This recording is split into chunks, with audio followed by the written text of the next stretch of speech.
Assalamualaikum warahmatullahi wabarakatuh. Bagaimana kabarnya hari ini anak-anak? Alhamdulillah.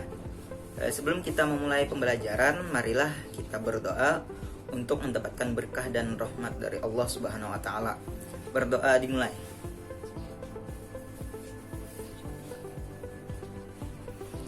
Berdoa selesai. Baik, pada hari ini kita akan memasuki bab yang pertama, yaitu bab Thaharah. Thaharah sendiri berasal dari bahasa Arab yang berarti bersih atau bersuci.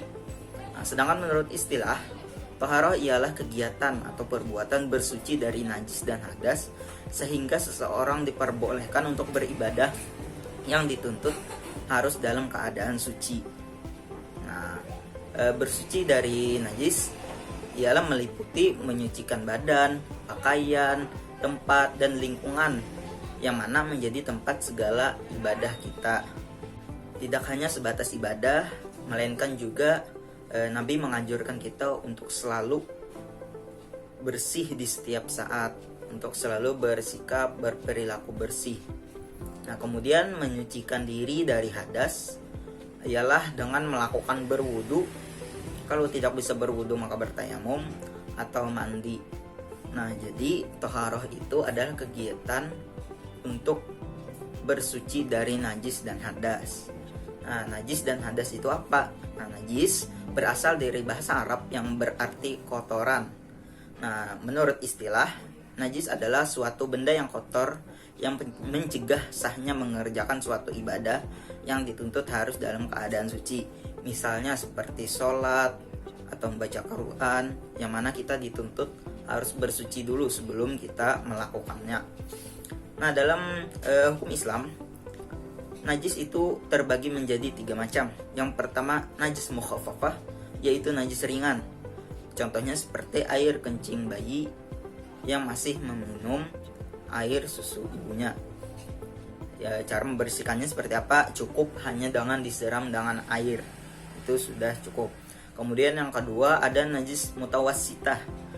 Najis mutawassitah ini ialah najis sedang, yang mana terbagi menjadi 2, yaitu mutawassitah hukmiyah, di mana najis ini tidak nampak tetapi ada baunya ataupun ada bekasnya, bekas yang tidak nampak, di mana cara membersihkannya cukup disiram dengan air. Kemudian yang kedua ada mutawassitah ainiyah, di mana najis ini nampak. Kalau misalnya ada najis seperti ini, misalnya ada kotoran cicak di tempat masjid, maka yang dilakukan ialah membersihkan bekas kotoran itu sampai bersih, sampai hilang bekasnya dan hilang baunya. Jadi seperti itu. Kemudian yang ketiga, najis mughallazah, yang artinya najis berat. Di sini Nabi menganjurkan kita untuk membersihkan najis mughallazah dengan 7 kali membasuhnya, dimana basuhan pertama itu dengan tanah, dan dilanjutkan 6 siraman selanjutnya dengan air. Hadas berasal dari bahasa Arab yang artinya suatu peristiwa atau kejadian. Sedangkan menurut istilah ialah suatu kejadian atau keadaan tidak suci bagi seseorang sehingga menjadikannya tidak sah dalam melakukan ibadah.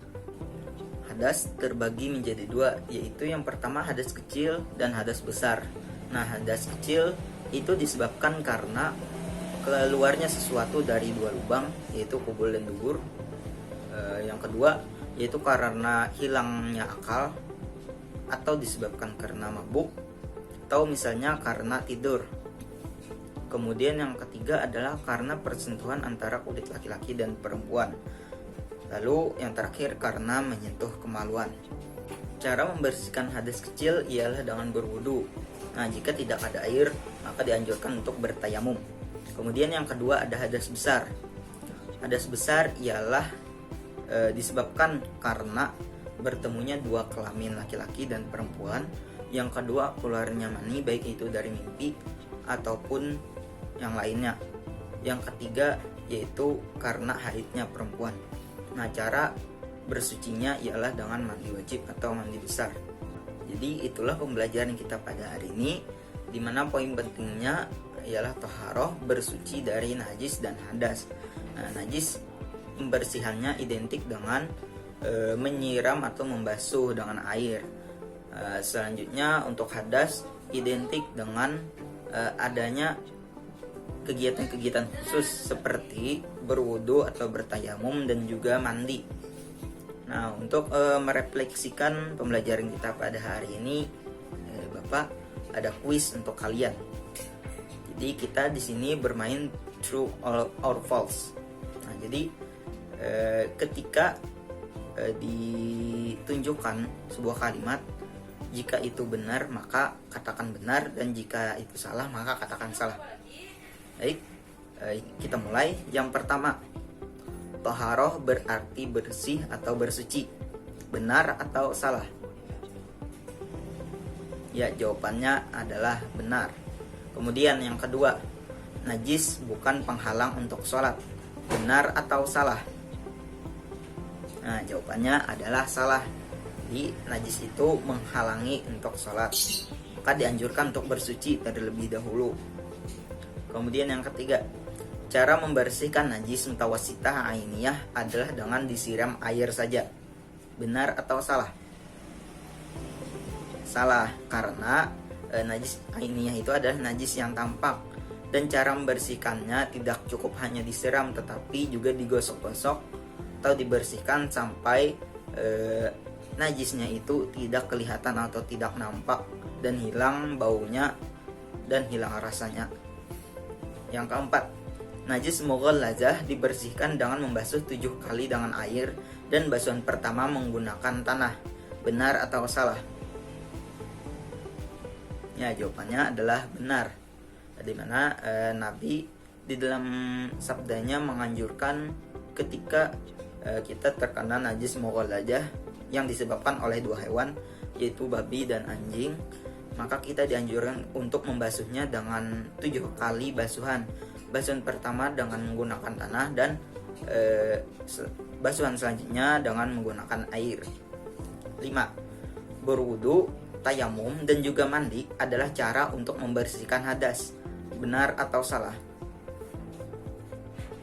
Ya, jawabannya adalah benar. Dimana berwudu dan bertayamum adalah cara untuk bersuci dari hadas kecil, dan mandi adalah bersuci dari hadas besar. Nah, baik, mungkin itu saja yang dapat Bapak sampaikan pada pembelajaran kita hari ini. Salah khilaf mohon maaf. Bapak pamit undur diri. Sebelum itu, marilah kita berdoa dulu. Berdoa dimulai. Berdoa selesai. Wassalamualaikum warahmatullahi wabarakatuh.